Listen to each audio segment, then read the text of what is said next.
Hello বন্ধুরা, কাকিমার কিচেনে আমি চলে এসেছি। দেখো আজকে আমি বানাবো লাউ রেসিপি। লাউ দিয়ে মুগ ডাল বানাবো। তার জন্য আমি লাউগুলো এখানে কেটে ধুয়ে নিয়েছি, আর এখানে নিয়ে নিয়েছি আমি মুগ ডালগুলো আমি ভালোভাবে ভেজে নেব।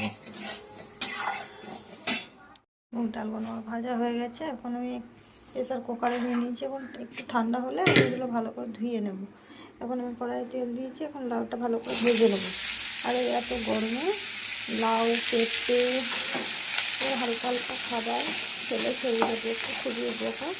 সবাই তো জানো, তার জন্য এখন একটু গরমে হালকা পাতলায় খাবার খাওয়া। দেখো বন্ধুরা, আমার লাউটা ভালোভাবে ভাজা হয়ে গেছে। আর এখানে আমি মুগ ডালটা জলে ধুয়ে নিয়ে নিয়েছি, আর এখানে নিয়ে নিয়েছি লবণ। এবার লাউটা আমি প্রেসারে তুলে নেবো, দিয়ে দুটো সিটি মেরে নেব। হ্যালো বন্ধুরা, দেখো আমি ডালটা সিদ্ধ করে নামিয়ে নিয়েছি। এখানে আমি কড়াইয়ে তেল দিয়ে দিয়েছি। এখানে দিয়ে দেবো গোটা জিরে, লঙ্কা আর তেজপাতা।